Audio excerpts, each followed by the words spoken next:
গায়ত্রী দেবী দিল্লি শহরে নিজের দুটো মেয়ে আর দুই বৌমাকে নিয়ে থাকতেন। ছেলে মেয়েদের নিয়ে অনেক বছর আগে শহরে চলে আসায় ছেলেদের পড়াশোনা আর বিয়ে শহরেই হয়, তাই দুই বৌমা শহরেরই ছিল। তাই দুই বৌমাকে নিয়ে গায়ত্রী দেবী এখন তার গ্রাম রামগড়ে নিয়ে যেতে চান ওদের কুলদেবীর দর্শন করাতে। এখন তো আমার ছোট বৌমাও এসে গেছে, তাই ভাবছি দুই বৌমাকে নিয়ে কুলদেবীকে দর্শন করে আসি। হ্যাঁ, তুমি ঠিকই বলছো গায়ত্রী, আমরা দুদিন পরই বৌমাদের নিয়ে গ্রামে যাব। এরপর গায়ত্রী দেবী এই ব্যাপারে দুই বৌমার সাথে কথা বলেন। রেশমি, কবিতা, তোমরা দুজন গ্রামে যাওয়ার জন্য তৈরি হয়ে নাও। মা, আমরা গ্রামে যাব? হ্যাঁ বৌমা, কুলদেবীর পুজো দেওয়ার জন্য আমাদের গ্রামে যেতে হবে। কিন্তু মা, কুলদেবীর পুজো তো এখানেই হতে পারে, তার জন্য গ্রামে যাওয়ার কি দরকার? দরকার আছে বৌমা, আমাদের সব গুরুজনরা ওখানেই আছে, আর ওদের আশীর্বাদ ছাড়া কিছুই হবে না, বুঝলে? এই শুনে দুই বৌমা একে অপরের দিকে তাকালো, কিন্তু ওদের আর কিছুই করার ছিল না, তাই ওরা গ্রামে যাওয়ার জন্য প্রস্তুতি নিচ্ছিল। এর কয়েকদিন পরেই ওরা ট্রেনে করে সোজা গ্রামে পৌঁছে গেল, আর গ্রামে পৌঁছাতেই শাশুড়ি নিজের প্রতাপ দেখাতে শুরু করলেন। এই যে বৌমারা, ঘোমটাটা ঠিক করে দাও। কি মা, ঘোমটা? হ্যাঁ বৌমা, এটা গ্রাম, তাই তোমাদের এখানে গ্রামের নিয়ম মেনেই চলতে হবে। শোনো বৌমা, তোমাদের এই শহরের আদব কায়দা কিন্তু এই গ্রামে চলবে না, তাই এখানে একটু সভ্য ভদ্রভাবে থাকবে, নাহলে গ্রামের মহিলারা হাজার কথা বলবে। এরপর দুই বৌমা মাথায় ঘোমটা দিয়ে গ্রামের বাড়িতে চলে আসে। ওদের গ্রামের কাঁচা বাড়িটা অনেকদিন ধরে বন্ধ পড়েছিল, আর ওই বাড়িতে মাত্র দুটো ঘর ছিল, আর বারান্দাতেই ছিল রান্নাঘর। ওরা অনেক বছর পর গ্রামে এসেছিল বলে বাড়িতে ধুলোয় ভর্তি ছিল। আমরা আসার আগে তোমাদের কাকি শাশুড়ি তো সব একবার পরিষ্কার করে দিয়েছেন, তাও অনেক বছর ধরে এই বাড়িটা বন্ধ ছিল তো, তাই একটু ধুলো জমে গেছে। আর এইসব পরিষ্কার করে বারান্দার উনুনে গিয়ে একটু চা বসিয়ে দাও। আর বৌমারা, আর একটা কথা মাথায় রাখবে, এটা কিন্তু তোমাদের শহর নয়, গ্রাম, তাই বাড়ির সমস্ত কাজ করার জন্য এখানে কোনো কাজের লোক পাবে না, কিন্তু সব নিজেদেরকেই করতে হবে। হ্যাঁ মা, ওদের বারান্দায় রান্নাঘরটা বেশ বড় ছিল, আর তারপর ওরা যখন রান্নাঘরে পৌঁছালো তখন দেখলো ওখানে একটা মাটির উনুন করা, আর তার পাশে কিছু কাঠ রাখা। তারপর অনেকক্ষণ ধরে ফু দিতে দিতে কোনো রকমে উনুনটা জ্বলে। বাপ রে বাপ, আর একটু হলে তো আমার প্রাণটাই চলে যেত এই উনুনের জন্য। দিদি, এটা তো সবে শুরু, দেখো না আরো কত কিছু হয়, আর এই বারান্দার রান্নাঘরটা কত খেলাই না দেখাবে। এরপরে যেমন তেমন করে দুই জায়ে মিলে চাটা বানালো।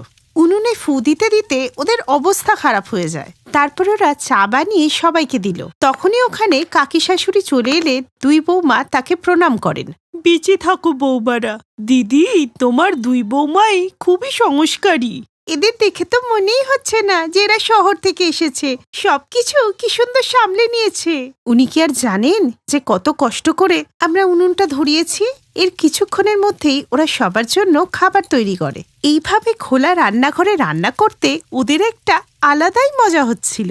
এরপরে সবাই আকাশের নিচে উঠানে বসে একসাথে গোটা পরিবার কথা বলতে বলতে খাবার খেলো। খাবার খাওয়ার পর খোলা উঠানে বসে ওরা বাসন মাজলো। পরের দিন সকালে উঠোন ঝাড় দিয়ে স্নান করে দুই বৌমা রান্নাঘরে এলো। তখনই ওদের শাশুড়ি গায়ত্রী দেবী বললেন, বৌমারা, আজকে কুলদেবীর পুজো দিতে মন্দিরে যেতে হবে, তাই ভোগ প্রসাদের জন্য লুচি, পায়েস আর সাথে একটু মুগ ডাল পিষে পকোড়া।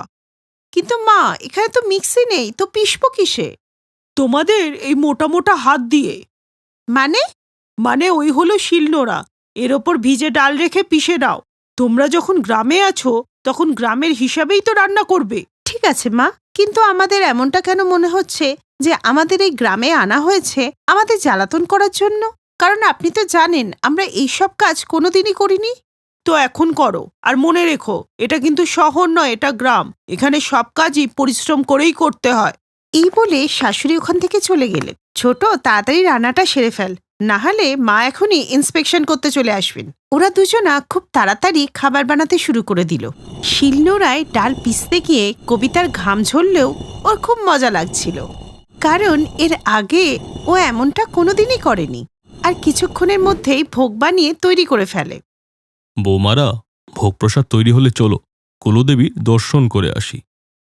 এরপর সবাই কুলদেবতার মন্দিরে গিয়ে সেখানে ঠাকুরকে ভোগ লাগায় আর পুজো দিয়ে মায়ের আশীর্বাদ নেয়। আজ কত বছর পর আবার গ্রামে এলাম, কি ভালো লাগছে। ছোটবেলায় প্রত্যেক গরমের ছুটিতে এখানে আসতাম। তাই তো বাবা বলি যে যেখানেই থাকবি নিজের ঐতিহ্য কখনোই ভুলবি না। এর কিছুক্ষণ পরেই ওরা মন্দির থেকে বাড়িতে ফিরে আসে আর তারপর সবাই ভোগ প্রসাদ খায়। বাহ, এই বারান্দার রান্নাঘরের কি স্বাদ, অপূর্ব। এই গ্রামের তাজা সবজি আর জলের ব্যাপারটাই আলাদা।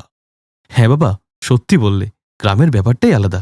আচ্ছা মা, খাবারের পর না তুমি আমাদের ঘোল বানিয়ে দেবে, গরমে খেতে দারুণ লাগবে। আচ্ছা ঠিক আছে, কিন্তু সারা জীবন কি আমি বানাবো নাকি বৌমারাও কিছু বানাবে? বৌমা, তাড়াতাড়ি করে এরপরে ঘোল বানিয়ে দাও। মা এমন অর্ডার করছে যেন ধাবাতে বসে আছে। আমি তো শুধু ভাবছি যদি ইউটিউব না থাকতো আমরা কি করে বারান্দার এই রান্নাঘরকে ম্যানেজ করতাম। তখন আমরা কি বা করতাম, সব মাই করতো। এরপরে ওরা তাড়াতাড়ি করে সবাইকে ঘোল বানিয়ে দেয় আর নিজেরাও খায়। এর পরের দিন ওরা সারা গ্রাম ঘুরে দেখে, জমিতে ছবি তোলে, নদীর ধারে যায়। সব মিলিয়ে গ্রামে ওদের ভালোই লেগে যায়। এইভাবেই 3 দিন কেটে যায়।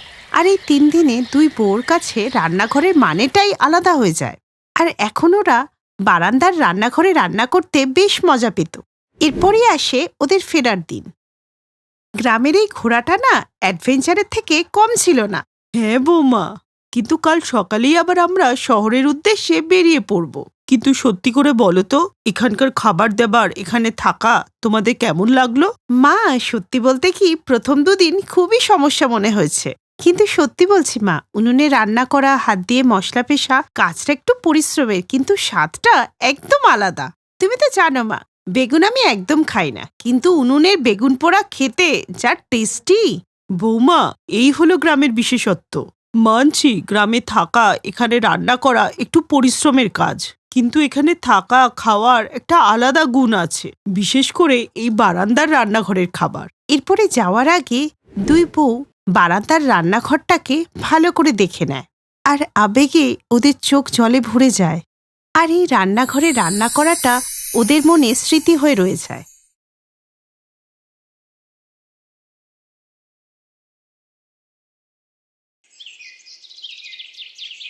রিমি দেরি করে ঘুম থেকে উঠে স্নান করে রান্নাঘরে যায়, যেখানে তার বৌদি সকলের জন্য জলখাবার বানাচ্ছিল। আর রান্নাঘরে গিয়ে রিমি তার বৌদিকে বলে, বৌদি আমার জন্য 1 কাপ কফি করো। আর ব্রেকফাস্টে কি বানিয়েছো? ঘিয়ের পরোটা আর আলুর দম। কি, ঘিয়ের পরোটা? না বৌদি, আমি তোমাকে বলতেই ভুলে গেছিলাম, দাদা না গোলমরিচের গুঁড়ো দিয়ে পনির স্যান্ডউইচ খেতে খুব ভালোবাসে। রবিবার দিন দাদা ওটাই খায়। বৌদি, তুমি দাদার জন্য তাড়াতাড়ি ওগুলো বানিয়ে দাও, ঠিক আছে? ঠিক আছে দিদি, আমি ওনার জন্য স্যান্ডউইচ বানিয়ে দিচ্ছি। অলকা ছিল একজন সুন্দরী, সুশীল আর সংস্কারী মেয়ে। আর এই গুণটাই অলকার বর পলাশের পছন্দ হয়েছিল। তাই তো পলাশ অলকাকে বিয়ে করে নিয়ে আসে। কিন্তু রিমি অলকার উপর সবসময় হিংসে করত। সুযোগ পেলেই সে তার বৌদিকে অপমান করত। আর রিমির কথা মতো অলকা কিছুক্ষণ পর সকলের জন্য জলখাবার নিয়ে আসে আর পলাশের জন্য স্পেশালভাবে পনির স্যান্ডউইচ বানিয়ে আনে, যা দেখে আরে বাহ, পনির স্যান্ডউইচ! থ্যাংক ইউ অলকা, আমার অনেকদিন ধরে খেতে ইচ্ছা করছিল। এই বলে পলাশ স্যান্ডউইচ মুখে দিতেই সে জোরে জোরে হাসতে থাকে, যা দেখে অলকার শাশুড়ি জানকী রেগে গিয়ে বলে, কি হয়েছে রে বাবা? বৌমা, তুমি এতে গোলমরিচের গুঁড়ো দাওনি তো? বলো। হ্যাঁ মা, দিয়েছি তো। মাথা খারাপ হয়ে গেছে তোমার? তুমি জানো না গোলমরিচের গুঁড়োতে আমার ছেলের অ্যালার্জি আছে? আমার মুখ না দেখে যাও, তাড়াতাড়ি ডাক্তারকে ফোন করো। আর কিছুক্ষণ পর ডাক্তার বাড়ি এসে পলাশকে ওষুধ দিয়ে যায়। কেন রে মুখপুরি, কি দরকার ছিল গোলমরিচ দেওয়ার? তোর কারণে আমার ছেলের অবস্থা দেখ খারাপ হয়ে গেল। কিন্তু মা, আমাকে তো রিমি দিদি বলল গোলমরিচ দেওয়ার জন্য। হায় ভগবান, কেমন মিথ্যে কথা বলছে! আমি আমার ভাইকে এমন কষ্ট কেন দেব? এখন সব দোষ আমার উপর দিচ্ছ? বা বৌদি বাহ, এইরকম ভুল যদি আর কখনো হয় খুব খারাপ হবে কিন্তু, বলে দিলাম। বেচারি অলকা চুপচাপ সব কথা শুনতে থাকে। এভাবেই অনেকটা সময় কাটে। অহংকারী ননদ তার বৌদিকে অপমান করার কোনো সুযোগই ছাড়ত না। এমনই একদিন রিমি কলেজ থেকে বাড়ি আসার পর, বৌদি আমার জন্য 1 কাপ চা আনা তো, মাথাটা খুব যন্ত্রণা করছে। আর কিছুক্ষণ পর অলকা রিমিকে 1 কাপ চা এনে দিয়ে তার নিজের কাজ করতে থাকে। কিন্তু তখনই হঠাৎ রিমি রেগে গিয়ে জোরে চিৎকার করে বলে, মা মা, এই দেখো তোমার ভালো বৌমা কি করেছে? কি হলো রে মা, এত রাগ করছিস কেন? চা ভালো হয়নি? চা খাওয়ার মতো হলে তবেই না খাবো। এই দেখো, বৌদি এটাতে মরা টিকটিকি মিশিয়েছে, যাতে আমি এটা খেয়ে মরে যাই। কি? হায় ভগবান! মা, তুই এটা খাসনি তো? তুই ঠিক আছিস তো? কিন্তু এটা কি করে হলো? আমি তো নিজে কাপ ধুয়ে চা ছেঁকে দিয়েছি। জানি না ও কি চায়। প্রথমে আমার ছেলেকে গোলমরিচ খাওয়ালো, তারপর আমার মেয়েকে মরা টিকটিকি খাওয়াচ্ছে। মারতে চাস আমাদের সবাইকে? বল, মেরে ফেলতে চাস আমাদের? বৌদি, আমি তোমার একমাত্র ননদ, আর তুমি আমাকে মেরে ফেলতে চাইছিলে? ছি বৌদি, ছি। আমাকে পছন্দ না হলে সরাসরি বলে দাও, তবে আমাকে এভাবে মেরে ফেলো না। কাঁদিস না রে মা, তুই চল ঘরে গিয়ে এখন আরাম কর। এরপর মা মেয়ে ঘরে চলে যাওয়ার পর বেচারি অলকা বসে বসে ভীষণ কাঁদে আর মনে মনে ভাবে, জানি না ননদ কেন আমাকে সবসময় অপমান করে। আমি কি ভুল করি বুঝতেই পারছি না। আমার নামে মিথ্যে বদনাম দেয়। হয়তো আমারই কোনো ভুল আছে। নিজেকে দোষ দিতে দিতে অলকা ঘরের কাজ করে। এভাবেই সময় কাটে। আর প্রত্যেক দিন রিমির অত্যাচার বেড়েই চলেছিল। সমস্যা তো এমন জায়গায় পৌঁছিয়ে গেছিল যে পলাশ আর তার মা এখন সবসময় অলকাকে বকাবকি করত, যা দেখে অলকা তো খুবই খুশি হতো। কিন্তু এত কিছুর পরেও তার মন ভরে না। সে আরও প্ল্যান করতে থাকে, যে করেই হোক আমাকে ওকে বাড়ি থেকে বের করতেই হবে। অহংকারী ননদ তার কুবুদ্ধি দিয়ে একটি প্ল্যান তৈরি করে আর সুযোগ বুঝে অলকার ঘরে চুপি চুপি গিয়ে অলকার একটি ফটো চুরি করে নেয়। এইবার সুযোগ এসেছে। এবার দেখো বৌদি, এমন প্ল্যান বানিয়েছি যে সবাই তোমাকে ঘাড় ধাক্কা দিয়ে বার করে দেবে। ফটো নিয়ে সেখান থেকে চলে যায়। আর একদিন যখন বাড়িতে সবাই একসঙ্গে বসে খাবার খাচ্ছিল, তখন সেখানে রিমি আসে। দিদি, তুমি চলে এসেছো? বসো, আমি তোমার জন্য খাবার আনছি। এমন সতী সাবিত্রীর মতো ভান করো না তুমি। সারাদিন বাড়ি পুজো করছো, রাম রাম নাম করছো, আর এমন কুকর্ম করে বেড়াচ্ছ। তোমার লজ্জা করে না এইসব করতে? ছি! তুমি যে আমাদের সবাইকে প্রাণে মারতে চাও সেটা আমরা অনেক আগে থেকেই জানি, কিন্তু এখন বুঝতে পারছি যে তুমি এমনটা কেন করতে চাইছো। তোমাকে হাতে নাতে ধরে ফেলেছি। দাদা, মা, এই মেয়েটা আমাদের খারাপ করার সঙ্গে সঙ্গে আমাদেরকে ঠকাচ্ছেও। ওর আগে থেকেই বিয়ে হয়ে গেছে, ওর বর আছে একটা। এসব তুমি কি বলছো দিদি?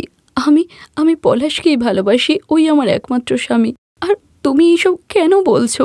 কিচ্ছু বুঝতে পারছি না। আচ্ছা, আমি মিথ্যে কথা বলতে পারি, কিন্তু এই ফটোটা তো মিথ্যে কথা বলছে না। এখানে তুমি বউ সেজে আছো, আর বর সে তো আমার দাদা নয়। কে তোমার প্রেমিকটা, বলো? রিমির এইসব কথা শুনে পলাশ উঠে এসে রিমির গালে জোরে একটা থাপ্পড় মারে। পলাশ, ওকে কেন মারছিস? মারলে তোর বউকে মার, যে আমাদেরকে ঠকাচ্ছে। চুপ করো মা, অনেক হয়েছে। আসলে কি বলো তো মা, তোমার অহংকারী মেয়ের ভালোবাসায় তুমি অন্ধ হয়ে গেছো, তাই ওর সব কথা তোমার সত্যি লাগছে। আরে এই যে ছবিটা তুমি দেখছো, এটা মিথ্যে। আরে রিমি এটা নিজে বানিয়েছে। আর এটা আমিও জানতে পারতাম না যদি স্টুডিওটা আমার বন্ধুর না হতো। ও নিজে ফোন করে আমাকে জানিয়েছে আমার বোনের কীর্তি। দিদি, তুমি এমনটা কেন করছো? যে আমার চরিত্র নিয়ে প্রশ্ন তুলছো, বলো কেন করছো এমন? কেননা তোমার আর দাদার লাভ ম্যারেজ হয়েছে। আমিও একটা ছেলেকে ভালোবাসতাম, কিন্তু বাড়িতে যখন সে কথা বলেছি তখন মা আর দাদা সম্পূর্ণ অস্বীকার করেছে। কিন্তু তোমাদের লাভ ম্যারেজ তো সবাই মেনে নিয়েছে। কেন? আমি কি দোষ করেছি? তোমার সঙ্গে এমন অন্যায় করে আমি শান্তি পেয়েছি, শান্তি। এই শুনে অলকা সবাইকে বলল, পলাশ, মা, তোমরা এটা ঠিক করনি। দিদি যখন কাউকে ভালোবাসে তখন তোমাদের মেনে নেওয়া উচিত ছিল। ভালোবাসা তো এই পৃথিবীর সবথেকে সুন্দর জিনিস। তাহলে এমন অবিচার করো না। আমি বলছি শোনো, তোমরা ওই ছেলেটার সঙ্গে কথা বলে দিদির বিয়েটা পাকা করো। অলকার মুখে এইসব শুনে রিমি তার কাজের জন্য খুবই দুঃখিত হয় আর নিজের ভুলটা বুঝতে পেরে হাত জোর করে অলকাকে বলেই, আমাকে ক্ষমা করে দিও বৌদি। আমি তোমার সঙ্গে অনেক অন্যায় করেছি, তারপরেও তুমি আমার ভালো চাইছো।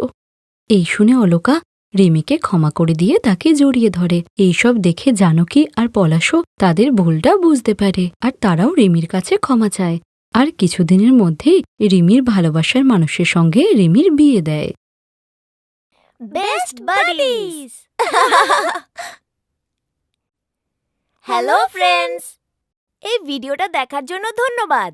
যদি এই ভিডিওটা তোমাদের ভালো লেগে থাকে তাহলে প্লিজ লাইক, সাবস্ক্রাইব আর কমেন্ট অবশ্যই করবে এই ভিডিওতে। আর হ্যাঁ, শেয়ার করতে ভুলো না কিন্তু।